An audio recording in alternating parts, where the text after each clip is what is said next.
E a gente continua falando agora sobre o VLT. Nessa batalha campal que envolve aí o prefeito Emanuel Pinheiro e o governador Mauro Mendes, hoje foi novamente divulgada uma informação que a gente já conhecia. O Tribunal de Contas da União confirmou, já faz algum tempo, que a substituição da escolha do BRT pelo veículo leve sobre trilhos em 2011 pelo governo do estado, na época ocorreu por meio de um laudo falsificado. A notícia não é nova, mas a adulteração teria ocorrido em 2014. E a polêmica aí quanto ao modal não para. E a gente vai conversar agora, aqui no Jornal do Meio-Dia, com o professor doutor em Engenharia de Transportes pela Universidade Federal de Mato Grosso, Luiz Miguel. Boa tarde, professor. Boa tarde, é um prazer estar aqui com vocês. Vamos ver se a gente consegue colocar alguma luz técnica nessa questão. Professor, bom, então cá estamos novamente para falar do empacado VLT e possivelmente, provavelmente, né, do prometido BRT. Mas tem muita água para rolar aí embaixo da ponte, né? A briga vai ser grande. Agora, a gente tentando resumir essa história aí, é o seguinte, não é? Aquilo que começa errado dificilmente vai terminar bem, não é mesmo? É verdade. E tinha tudo para dar certo, né? Rapidamente, né? Nós tínhamos um governo na época que tinha interesse, foi convidado a maior autoridade de transporte urbano no país, veio a Cuiabá e mostrou as diretrizes. O governo da época, então, contratou uma empresa conceituada, uma das mais conceituadas do país, que fez o estudo. E o estudo era claro de que a solução era o BRT, né?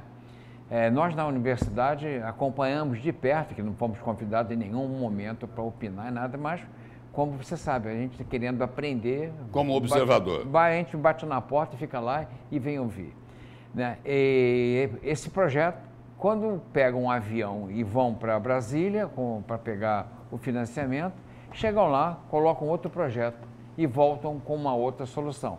Então, obviamente que há uma história por trás de todo esse enredo. Uma outra solução que aumentou a conta em R$1 bilhão, sim, não é isso? Exatamente. Era em torno de 382 milhões na época e voltou com R$1,470 bilhão. Então, a partir daí, tudo que foi feito deu errado.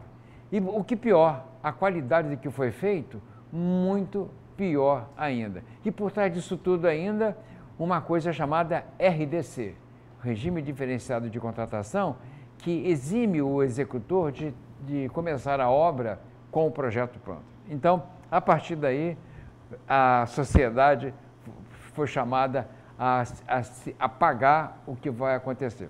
Pagar o seguinte, o que eles combinaram. Exatamente. Por conta de quê?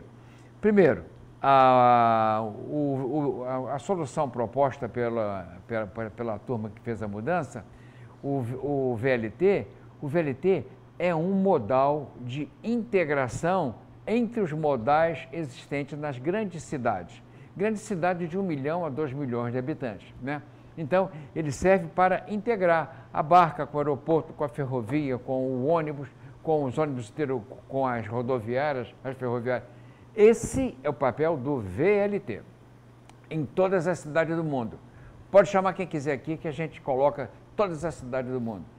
E outra coisa, o VLT tem extensão limitada, porque ele funciona como se fosse uma circular para integrar os modais. Integrar. Para isso que serve. Por outro lado, o BRT, copiado do projeto de Curitiba, que serviu de modelo para o Transmilênio de Bogotá, um dos maiores do mundo hoje, mais eficiente também, era o contrário. Você alcançava grandes áreas saindo do centro, chegando até a periferia. Esse era a essência do BRT. Então, por conta disso, olhando para a nossa cidade é uma cidade horizontal, Uma cidade aberta que se espraia a cada dia, porque você não tem uma política de mobilidade urbana controlada, então a cidade aumenta.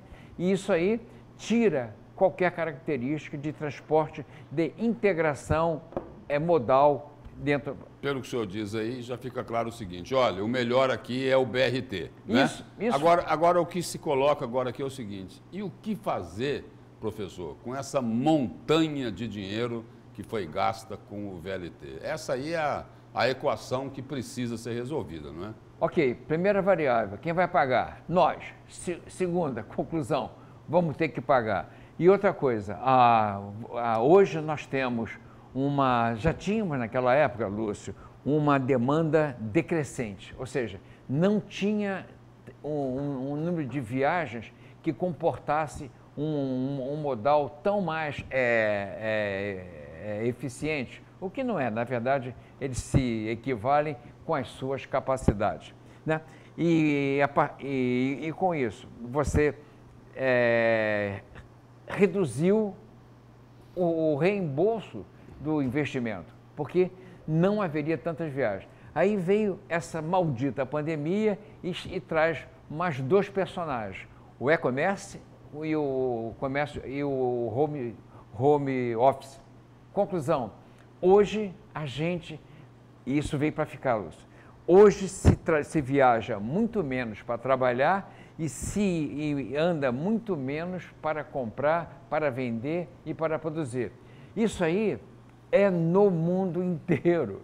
Está todo o transporte urbano, no mundo todo, vai ter que ser reescrito, né? E, infelizmente, nós que estamos nesse impasse aqui, pode colocar em perdas concretas.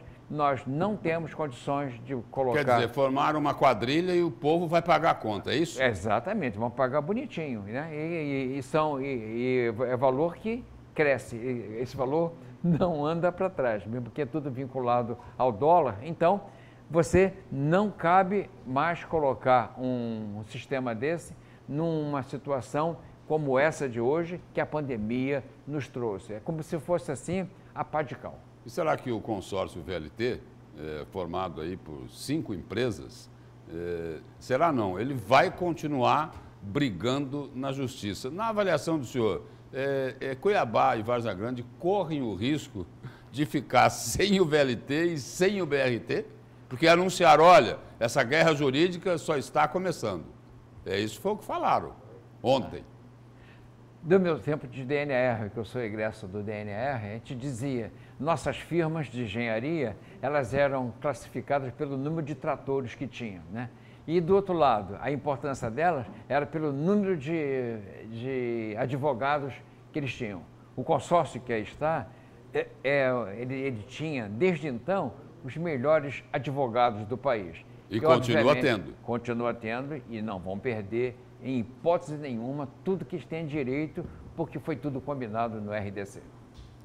Para resumir sua pergunta, pode ficar tudo parado, pode gerar um impasse enorme, então. E a solução é você aproveitar o que tem. Aproveitar o que tem, acredito que seja a solução que foi dada pelo Tribunal de Contas do Estado, né, com o aval da União, de que aproveitar essa infraestrutura e trazer o BRT, porque o BRT você opera indiferentemente da gestão pública, porque ele vai operar na mão da iniciativa privada. E os vagões mandam de volta.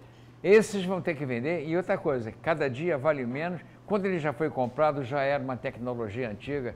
Não se usa mais VLT em nenhuma cidade do mundo com a catenária, aquela alimentação com o fio aéreo. Não existe mais isso. Hoje toda a alimentação de VLT é por o terceiro trilho no chão. Muito mais seguro, muito mais moderno e muito mais preciso. Professor, muito obrigado pela presença e pelas informações do senhor aqui no Jornal do Meio-Dia. Foi um prazer, estamos às ordens.